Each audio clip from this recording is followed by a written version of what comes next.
Hello, this is Wing Young Huie. Welcome to my third place gallery in South Minneapolis.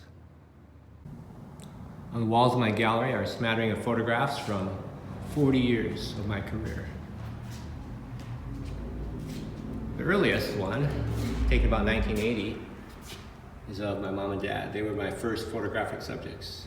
I'm the youngest of 6, and I'm the only one in my family not from China. I was born and raised in Duluth, Minnesota. I'm a native Minnesotan. I have photographed thousands of strangers. And almost all the people that I photographed, I talk to first. Tell them what I'm doing, ask if I can photograph them. Often I will interview them, include their stories alongside the photographs. Sometimes I'll give people chalkboards, ask them open-ended questions. What are you? What do you hope for?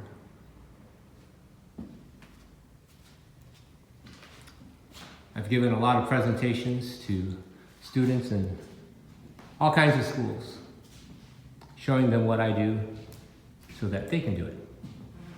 When I tell them I have photographed thousands of strangers, their usual reaction is, "That's creepy." Then I have them photograph each other, ask each other questions so they get to know each other.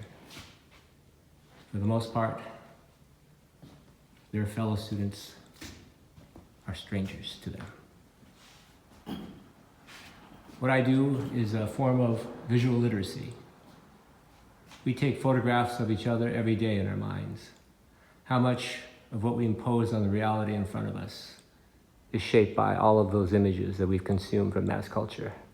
And how much of how we see each other and ourselves is shaped by direct experience, face-to-face conversations?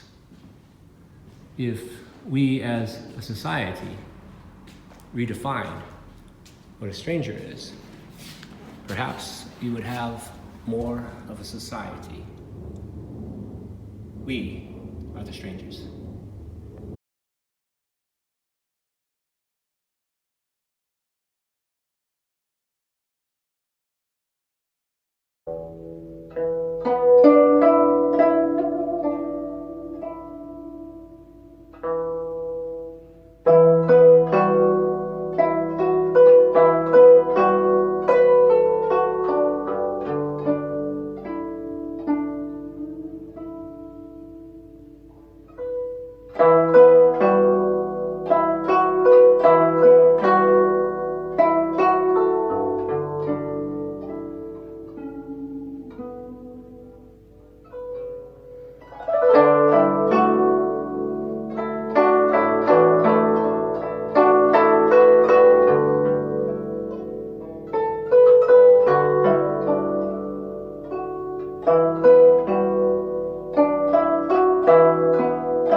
When I started as a documentary photographer, my goal was to make what I thought was a good photograph, the photograph as an aesthetic object.